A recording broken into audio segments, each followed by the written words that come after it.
Daniel Wilson hadn't even finished unpacking when the first stare happened. He just moved into Chamberlain Hall, room 208, a second-floor dorm with two twin beds, beige walls, and a shared window overlooking the quad. His new roommate, Ryan Baxter, had already claimed the bed near the window. Of course, Daniel didn't mind. He was just grateful to be there. First in his family to go to college. Full academic scholarship. He'd earned it. Every essay, every hour of tutoring, every skipped party back in high school. This was his shot. But that first look from Ryan, it wasn't curiosity. It was hesitation. And maybe a little suspicion. The first few days passed quietly. Daniel studied in the library, called his mom every night, kept his space neat.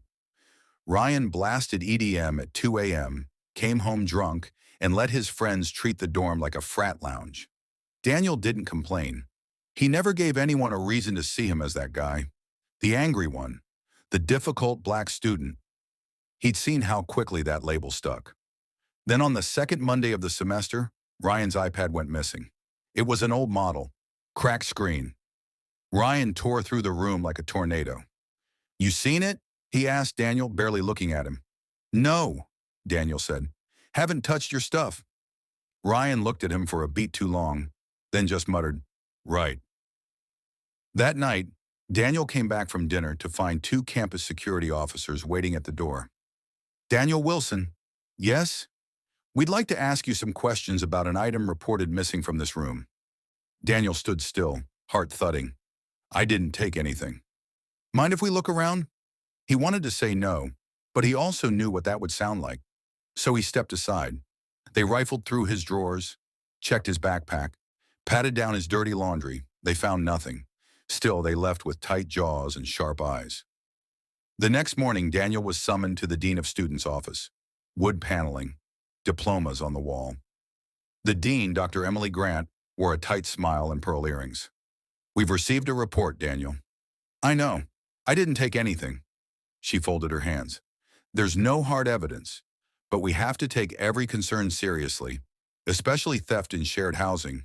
Daniel's voice stayed even. "So what happens now?" "We're relocating you to a temporary room while we investigate." "Wait, I have to move?" "Until we sort this out, yes." Daniel said nothing, just nodded. Room 107 was smaller.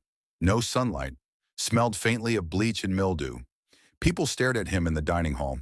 One guy muttered "thief" under his breath as he passed. Ryan posted cryptic stories. "Trust no one, even roommates." No one came to Daniel's defense. Not his RA, not the dean, not even his academic advisor, who said, "Just let it blow over." It didn't. The university opened an internal inquiry. Daniel was barred from dorm common spaces. His card access was restricted. His name, clean for 19 years, was now linked to a file labeled Property Misconduct Allegation. He called his mom. Didn't tell her everything. Just that things were rough. She heard it anyway. "You stay strong, baby. You know who you are." 2 weeks passed. Then came the breaking point. Daniel was walking across the quad when campus police stopped him again, this time with a clipboard. "We received another complaint," the officer said. "Someone claims they saw you with the iPad." "What? Who?" "We can't disclose that." Daniel clenched his fists. "So I'm just guilty by default?" "No one's saying that. But until this is resolved, we're placing you on interim suspension." Daniel was escorted off campus that afternoon. His classes paused. His dorm card deactivated. He couldn't even enter the library. Everything he'd worked for evaporated. Marcus Hill, yes, the same civil rights lawyer, heard about the case through a mutual contact. He called Daniel personally. "Tell me everything," Marcus said. Daniel did, and Marcus listened. They pulled student code records, compared policies, tracked inconsistencies, then they made a discovery. The iPad had never left the building. It was found under Ryan's bed, wedged between the frame and the wall, covered in clothes. Ryan never reported that. The school never told Daniel. They just quietly updated the file. Incident resolved. No wrongdoing confirmed, but the damage had already been done.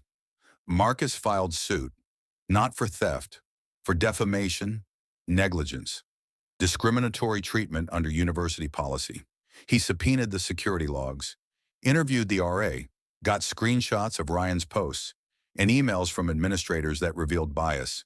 Student seems defensive. Could be hiding something. Roommate uncomfortable with Daniel's tone. The university pushed back, said it was a misunderstanding, said race wasn't a factor, said Daniel was never formally accused. But the court didn't buy it. They ruled in Daniel's favor. He received a public apology, reinstatement, $150,000 in damages. Ryan was removed from housing. Dean Grant resigned 2 months later.